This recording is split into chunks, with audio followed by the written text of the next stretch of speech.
Al-Fatihah.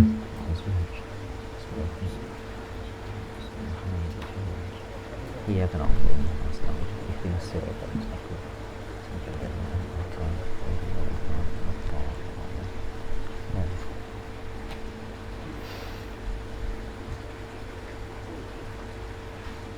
Assalamualaikum warahmatullahi wabarakatuh.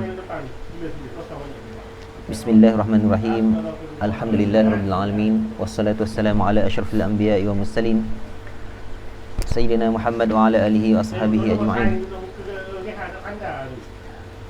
Subhanaka la ilma lana illa ma 'allamtana innaka antal alimul hakim. Rabbi shrah li sadri wa yassir li amri wahlul 'uqdatam min lisani yafqahu qawli. Amma ba'd. Pertamanya, alhamdulillah, syukur kepada Allah Subhanahu Wa Taala yang terus memberi kepada kita peluang untuk bertemu dalam kuliah tajwid kita, meneruskan rutin tajwid kita, rutin kelas tajwid kita, yang mana kita bertemu lebih kurang sebulan lepas, yang mana kita dah sampai kepada tajuk sifat huruf dan telah masuk kepada sifat tunggal, yang mana hamba kira semua daripada kita ingat dah, belakang-belakang tu ingat belakang dah. Kan ingat belakang dah. Mahir dah. Muka surat. Muka surat Start 18 sifat huruf. Terus ke kita lah ni duduk 22. 21 kita ulang sikit lah. Start 21 tu 22. Lebih kurang. Ulang sekali lalu. Kalau nak tanya apa boleh tak? Tanya, nak ingat. Jadi alhamdulillah. Alhamdulillah dah, kita masih diberi peluang. Dalam keadaan Covid melanda kita balik ni, dalam gelombang yang ketiga katanya. Kita masih diberi peluang, tak tahu sampai bila peluang yang kita diberi kepada kita. Sebab nampak tanda-tanda pun berat dah tak, sampai 500 lebih kes. Sedangkan dalam PKP terakhir kita pun kes berapa? 277 boleh tinggi tak dulu. Ni 500 lebih kes. Walaupun kita nak sedar hati sikitnya, banyak kes dari Sabah tak. Tu sedar hati sikitlah. Sedar hati sikit. Jadi alhamdulillah, hamba pun tadi kalau ikut jadual sebenarnya kita pada malam ni, jadualnya Ustaz Ustaz Kamsani. Dia Ustaz Ustaz Fatahul call hamba tadi. Dia tanya boleh ke tak. Hamba kata cepat tak sampai masa lagi ni.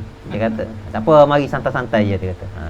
Jadi malam ni insya-Allah lah kita buat santai-santai. Hamba lah santai-santainya. Orang depan hamba ni, hamba nak bagi tugas berat sikit. Kalau hamba santai, orang depan hamba jadi tugas berat sikit.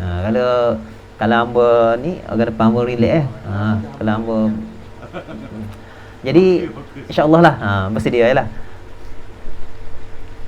Memandangkan kita tajuk kita ni menuju ke penghujung tajuk sifat huruf. Jadi insya-Allah lah kita perhabis sikit, kita terus praktikal.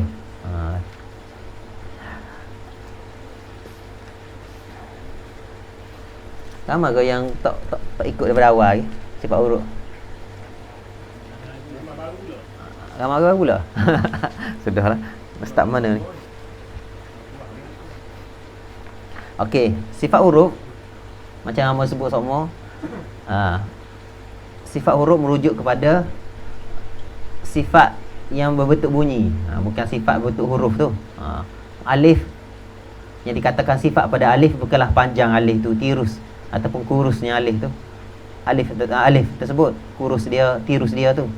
Yang dikatakan sifat alif ialah bagaimana bunyi dia. Sifat ba, macam mana bentuk bunyi dia, bukannya macam mana bentuk dia ada titik bawah tu, bukan yang kita nak bincangkan dalam pembincangan sifat huruf. Dalam bincangan sifat huruf merujuk kepada sifat-sifat macam mana melafazkan huruf tersebut. Sifat dari segi lafaz huruf tu, bunyi huruf tersebut. Ni yang berulang ni untuk tasawur ataupun untuk gambaran. Begitu juga dalam sifat huruf ni kita kena ingat bahawa ilmu ini disusun oleh ulama yang hebat, yang cukup syarak, cukup keilmuan dia untuk memudahkan kita, ataupun dia susun untuk menceritakan bagaimana bentuk bacaan Nabi. Menceritakan bentuk bacaan yang sepatutnya, yang diterima daripada Nabi SAW. Dia cerita betul macam mana cara baca, cara lafaz sesuatu huruf. Dia kaji satu-satu. Orang yang ulama yang susun ilmu ni, dia sendiri tu mahir dah dari segi bacaan. Mahir dari segi bacaan. Tinggal lagi dia macam mana dia nak cerita bentuk bacaan tersebut dalam bentuk ilmu, dalam bentuk ilmu sehingga boleh dibukukan. Gitulah. Lebih kurangnya gitu kita kena faham. Sebabnya Al-Quran ni diriwayatkan ataupun dipindahkan daripada Nabi SAW sampai kepada kita ni, sampai kepada ulama-ulama tu dalam bentuk bacaan ataupun syafawi, bentuk talaki, tanpa ubah sikit pun. Tinggal lagi ulama susun ilmu untuk cerita macam mana bentuk bacaan tu supaya kita boleh bincang dalam majlis-majlis seperti ini. Jelas tak? Jadi untuk pembincangan sifat huruf kita bincang banyak lah. Itu sifat tak berlawan, sifatnya ada lawan. Kita bincang ada 5 sifat, lawan dia 5 juga. Kemudian masuk pada sifat tunggal. Sifat tunggal kita dah sentuh banyak dah dalam muka surat ke 21 tu. Jadi malam ni hamba rasa terus kepada sifat tunggal lah. Dalam minggu pertama itu kita bincang habis habis sifat berlawan. Lepas tu kita ulang balik minggu kedua tu. Jadi kali ni kita anggap 2 kali ulang tu, maknanya yang tu mahir lah. Kita terus pada ulang balik sifat tunggal. Sifat tunggal ni ada berapa dia sebut? Ada 7. Sini ada 7. Macam-macam lah. Kitab lain ada pula dia sebut lain, tambahan. Untuk kitab ni, kita belajar kitab ni mudah. Kita sebut 7 sifat tunggal bagi huruf. Pertama sifat yang dibincangkan ialah as-safir. Hamba sentuh sekali lalu. As-safir merujuk kepada bersiul atau berdesir. Maksud dia, bahasa dia, segi bahasanya faham secara umumnya maksudnya desir. Menurut istilah tajwid, bunyi desir tak payah baca lah. Bunyi desir lah. Huruf as-safir ni desir. Ingat desir. Berdesir ni bunyi yang langsing ataupun bunyi halus. Macam mana boleh terhasil bunyi halus tu? Kita letak huruf ni pada makhraj yang betul, dia akan menghasilkan bunyi tu. Macam mana? Huruf dia adalah huruf zai, sin dan sad. Kita sebut sama. Cara nak jelaskan sebutan huruf tersebut, kita kena matikan dia untuk dapat hasil yang lebih tepat tau, lebih jelas. Kita matikan huruf sin, bunyi as. Kita matikan huruf zai, az, dan sad, as. Ketiga-tiga huruf ni huruf ada desiran. Bunyi dia desir. Sebab apa bunyi desir? Sebab makhraj dia lidah kita letak di belakang gigi bawah. Lepas tu sempit je.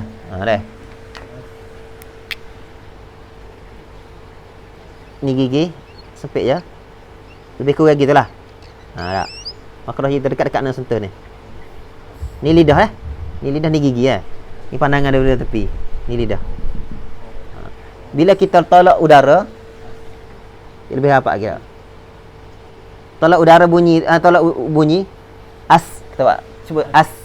Boleh bayang lidah kita di mana dah? As. Kena sikit gigi bawah. As. Udara tu, suara tu keluar daripada ruang sempit. Ruang sempit di antara 2 gigi tu. Celah-celah gigi mungkin juga. Antara 2 gigi tu, gigi ni kan tajam tau. Gigi kacik kita ni tajam depan ni. Maka bunyi dia tu pun bunyi langsing, bunyi halus tak, nipis. As, az,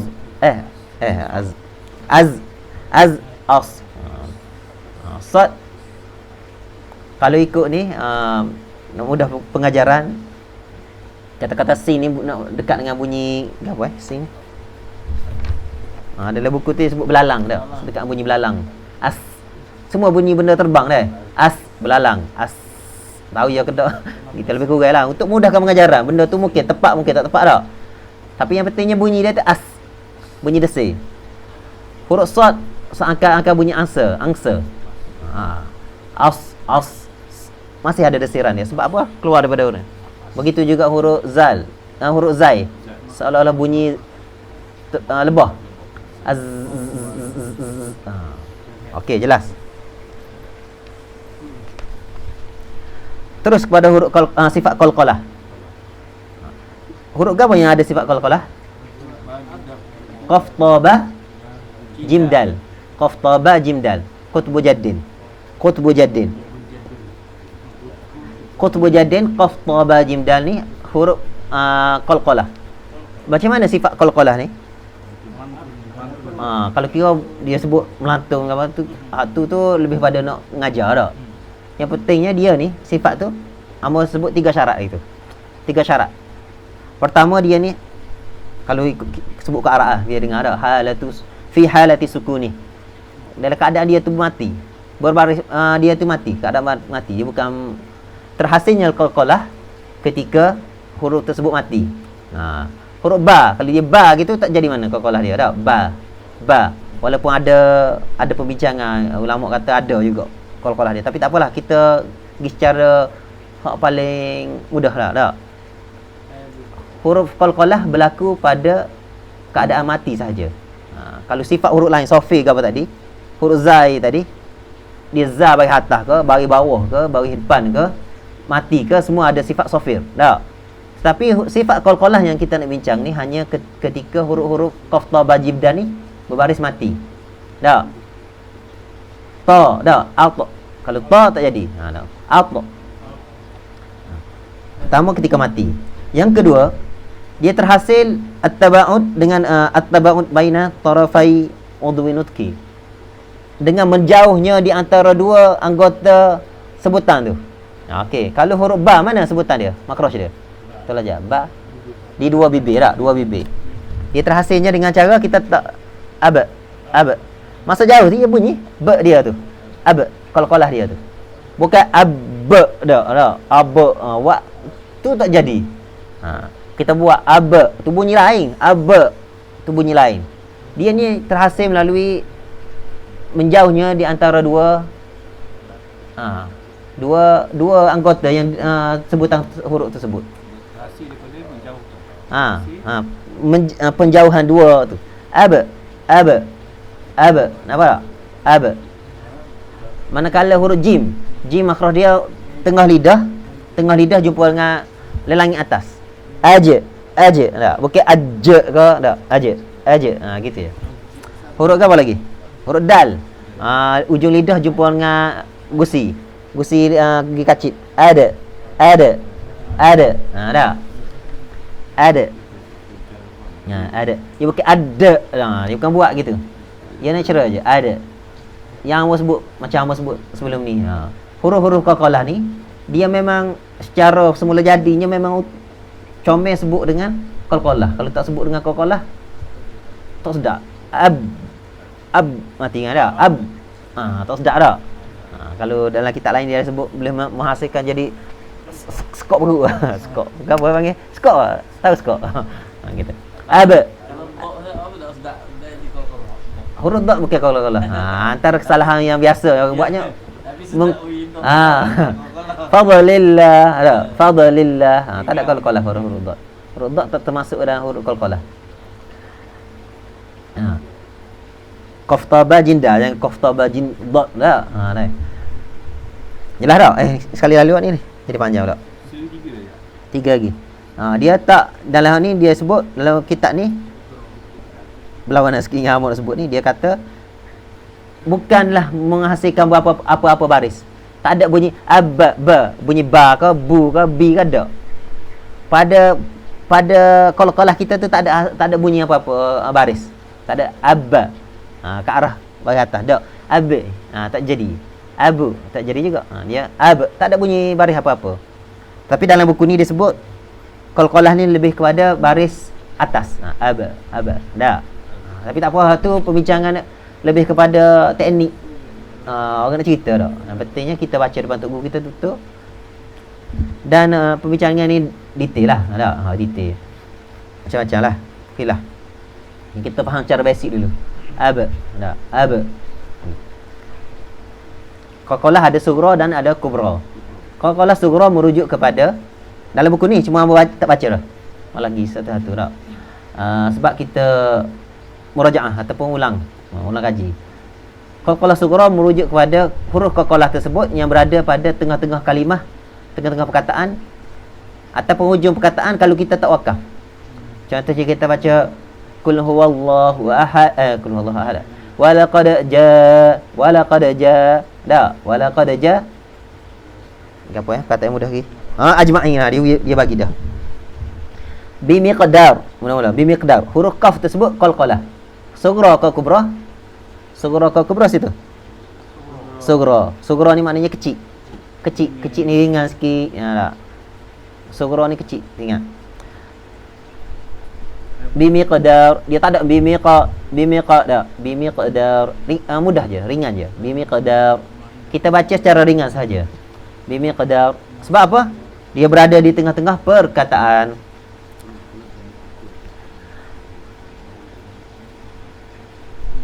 Bagaimana kalaulah dia duduk, contohnya laqad arsalna, ujung sekali tu. Tak, dalam muka surat 21 tu, bawah sekali tu. Laqad arsalna juga qalqalah sughra, kecil. Laqad arsalna, laqad arsalna, secara natural je kita buat. Tetapi kalau kita wakafkan di laqad, maka dia bertukar menjadi qalqalah kubra. Qalqalah besar. Laqad berhenti situ. Walaqad, tak molek berhenti situ dari segi maknanya, tapi nak ceritanya kalau berhenti situ dia jadi qalqalah kubra. Walaqad kalau kita sambung walaqad arsalna, dia sughra saja. Jelas tak? Dan ada juga dalam buku lain dia tambah, dalam kitab lain dia tambah, kalaulah huruf tersebut berada di ujung kita wakaf dan dia juga ada sabdu, contohnya haja, tak, maka dipanggil akbar. Tapi tak apalah, ya, ni dalam ni dia sebut kubra saja. Wal apa ni, wal bil haqq, ya gitu, dia kuat bil haqq, bukan bil haqq, ada bil haqq. Okey, jelas. Nombor 3. Ni belajar sebut dah ni, bincang dah nombor 3. Okey, kita target kita baca ni biar boleh syarah. Orang lain duduk rumah dah takut dah. Kita mari juga. Takut ke virus benda tak nampak ni. Hangpa takut juga.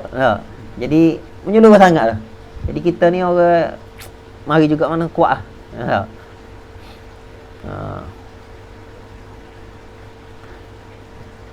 Sebabnya dia ada meneluas sikit. Dua buku sikit. Ada orang sebut renungan lah berkaitan dengan COVID ni dah. Mula-mula dia bermula di China deh. Apa sebab kata makan apa?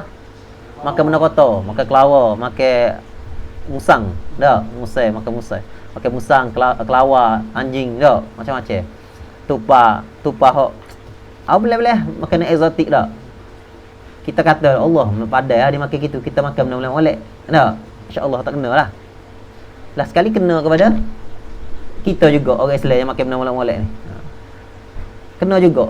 Nak ceritanya bala ni dia wattaqu fitnatan la tusibanna alladhina zalamu minkum khassah, dalam Quran tersebut. Takutlah kepada bala yang bala ni dia bila dia menimpa, dia takkan kena orang zalim saja. La tusibanna alladhina zalamu minkum khassah, dia takkan timpa atas orang zalim saja. Khassah semata-mata. Faham tak? Kena belaka orang Islam. Orang Islam kau tak Islam kau, orang juru kau tak juru, boleh kena belaka bala ni. Cuma kaedah kita terima bala tu macam mana, tak? Tu beza kat orang Islam dengan tak Islam. Bala boleh kena belaka. Kita jaga jangan mengundang bala, dan bila kena, kalau Allah Taala takdirkan kena bala, kita kena bertindak sebagaimana orang Islam. Kena redha, kena syukur, kena banyak doa dan sebagainya, tak? Lepas tu kerana kita kata kena kepada orang yang makan huduh-huduh, makan benda tak molek, kena apa? Kluster pertama tempat kita, kluster tabligh tak? Tabligh ni tak ada lah kalau kita cerita ni warok lah tak? Orang tabligh, orang warok duduk masjid, kena juga kluster tabligh. Ini bala tak memilih. Jadi kita tak boleh kata lah ni. Lepas tu bila lama kuat tabligh tu, habis tabligh, ada setengah orang liberal, orang yang memang bercidah orang agama ni, orang dakwah ni. Dia kata ke apa? Jadi tabligh ni dia kata pengotor. Ada kata tak? Ada kata pengotor. Lepas tu kena tu, kita tak kena lah. Dia memang dia tunggu masa dah. Dia nak cari alasan, nak cari point dah. Last sekali kena lepas pada tabligh tu kluster apa? Kluster kayangan kata tak? Kluster kayangan. Kayangan ni biasanya merujuk pada orang yang apa, dia bukan atasan pangkat, dia lebih kepada orang yang ada banyak piti lagi. Pelacung kata-kata tak balik. Orang pelacung ke Turki, ke UK mana? Balik. Ada dah timbul kota tadi. Tak ada dah, dia kata pengotor semua. Ada.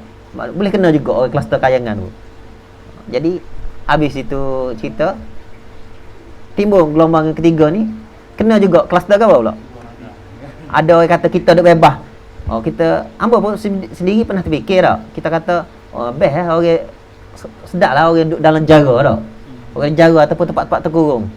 Tak kena sebab kita ni sebab pergi mari, kena keluar pasar tak? Boleh kena. Jadi risiko untuk orang yang duduk dalam jail tak kena tak? Sebab apa? Lah kali kena dia banyak sekali. Sebab apa? Sebab bila dah kena seorang, merebak tu cepat tak? Jadi ada semua. Jadi ni renunganlah orang buat renungan untuk kita tak? Maknanya boleh kena belaka. Boleh kena belaka. Kitanya, yang pentingnya kita ni na'udzubillah lah, kena pada kita sesuatu musibah, kita minta jauh, kita minta doa. Kalau kena juga pun kena dalam keadaan kita bertawakal kepada Allah Ta'ala tak? Kena dalam tawakal. Bezalah orang yang jahil, orang yang kafir semua tu, kena kepada dia dalam keadaan dia tu ingkar. Kita kalau kena pun kena dalam keadaan kita tu berserah diri kepada Allah Ta'ala. Lain lah. Walaupun kita nampak serupa, kena sama. Sakit-sakit, ICU tak? Sama je. Tapi dari segi penerimaan kita tu yang membezakan kita dengan lepas tu kita kena banyak doa apa. Tapi minta jauh tak? Dalam ayat kursi pula. Akhir surah Baqarah kita biasa baca sebagai zikir tak? Rabbana wala tuhammilna ma la taqata lana bih. Tulis sikit. Ataupun kalau nak buka dalam Quran ada ayat apa, Baqarah ayat 286 ayat lah. Wala tuhammilna Rabbana wala tuhammilna ma la taqata lana bih. Bih. Rabbana wala tuhammilna ma la taqata lana bih. Wa'fu anna waghfir lana warhamna anta maulana fansurna 'alal qawmil kafirin. Rabbana, Tuhan kami, wala, dan janganlah tuhammilna, engkau hammilna, bebankan kami, timpakan atas kami, ma apa, la tak mampu, ma la tidak, taqata lana, tidak kami mampu bihi dengannya. Kita doa semua. Rabbana wala tuhammilna ma la taqata lana bih. Ya Allah, janganlah mu timpa kepada aku benda yang aku tak mampu untuk tanggung dia. Kalau ikut tafsir As-Sabuni sebut, apa benda yang kita tak mampu tu? Terdiri daripada benda min at-takalif. At-takalif ni beban tanggungjawab. Tafsir lah. Kita tak nak beban tanggungjawab yang kita tak mampu nak tanggung. Begitu juga wal bala, dia kata, dan juga bala bencana, musibah, kita tak nak benda-benda yang kita tak mampu tanggung tak. Bagi yang ringan-ringan sudahlah, kita minta dengan Allah Ta'ala tak, yang kita mampu tanggung. Sebab itulah banyak kita dengar orang yang alim, yang warok, orang yang dekat dengan Allah Ta'ala timpa dia bala yang kita, musibah yang kita dengar pun tak sanggup dengar tak. Ada orang dekat sehari dua hari lepas, keluarga yang warok lah, dekat Timbalan Mufti Kelantan tu, saudara dia, anak dia mati tiga orang mati tak sekali. Mati mula-mula meninggal mati lemah. Anak sulung kan mati lemah. Selang berapa lama mati anak kecil seorang. Selang kemarin 2 hari lepas meninggal anak dia 5 tahun meninggal. Kita tak terfikir tak, meninggal 5 tahun sihat-sihat, tiba-tiba sawan tak. Sawan demam panas. Sawan tu dia bukan sekali tak. Sawan pergi hospital, doktor masuk obat, tak tahulah ubat macam mana untuk hentikan sawan dia tu. nak henti kasawan dia tu masuk obat. Lepas tu cek di ICU apa hari dah udah ICU cek masuk bawah pinggang masuk, tak pasti sebab obat ke macam mana tak tahu, meninggal 5 tahun sihat-sihat dah. Macam-macam lah waktu tu antara terbaru lah. Ada orang macam-macam lah sibah. Orang saudara saya tu dia mati 3, mula-mula mak dia mati, adik dia mati, abang dia mati, 3 straight mati pelik-pelik. Tu mungkin ada kaitan dengan ada kata kena santau, ada agak gitu. Lepas tu ayah mati, semua mati dekat dia pelik. Hak ni accident, hak ni mutah darah macam-macam. Kita yang mana musibah-musibah ni kita dengar pun tak sanggup. Hamba dia dengar tu tak boleh, kita tak, kalau kena kepada kita tak pasti kita boleh terima tak. Tapi minta jauh dululah. Lepas itulah kita doa-doa gini, Rabbana wala tuhammilna ma la taqata lana bih. Okey, tu lagi tajuk sikit. Masuk tajuk kita balik. Mana tadi? Kol-kolah. Alin. Okey, masuk alin. Okey. Alin ni lembut. Lin ni lembut. Lunak, mudah. Ni boleh tengok muka surat tak ingat. Ayat 256 surah Baqarah dah. Boleh tengok sendirilah.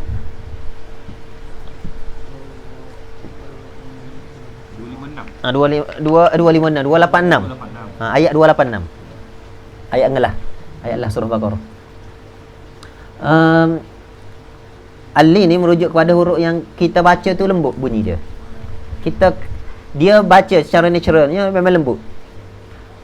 Dan kita kena jagalah biar jadi lembut huruf tu. Baca sebutan dia. Hurufnya ialah huruf waw dan ya yang mana sebelum dia huruf berbaris atas. Waw dan ya. Waw dan ya. Bukan huruf mat ni. Sebelumnya baris atas.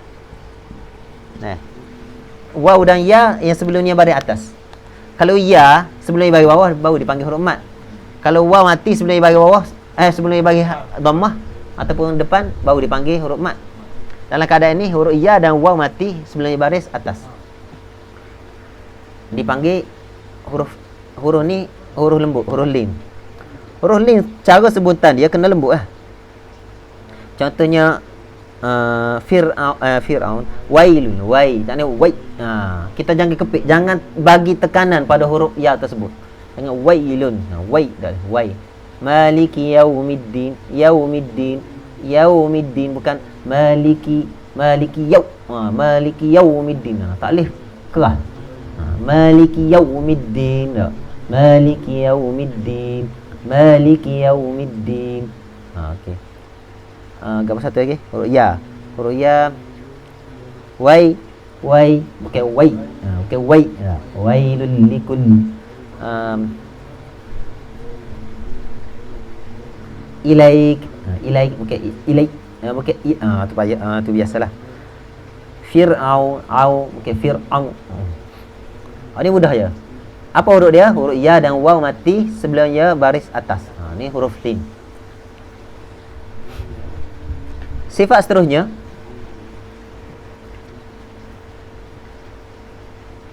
al-inhiraf atau al-inhiraf. Inhiraf ni secara umumnya kita kata melencong ni dia tak duduk setempat. Lencong. Dia bukan gi tu duduk setempat tu. Dia melencong sikit. Gapo yang melencong tu? Melencong ialah lidah kita ketika sebut huruf tersebut. Kita baca sikit sebab kita tak sedur lagi. Membunyikan huruf dengan melenturkan lidah dan melencongkan makhrajnya kepada makhraj lain. Ni amu tak pasti makhraj kepada makhraj lain tak pastilah. Tapi dia kata betulnya melencongkan lidah ketika sebut huruf tersebut. Hurufnya ialah lam dan ra. Ingat. Lam dan ra, berapa sifat jadi lam dan ra? Jadi 6 lah. Jadi 6 lam, 6 sifat, ra berapa sifat? Berapa dah sifat ra? 7. 7. Ini sifat antara dia sifat. Lepas ni kita jumpa satu lagi sifat ra. Lam jadi 6. Sebab lam paling banyak sifat huruf adalah 6, kecuali ra ada 7 tak? Hak lain paling banyak 6. 5 pada sifatnya ada lawan, satu lagi pada sifat tunggal. Maknanya sini satu sifat tunggal kita jumpa dalam tak adalah sifat dia. Di sini, di al-inhiraf, melencong.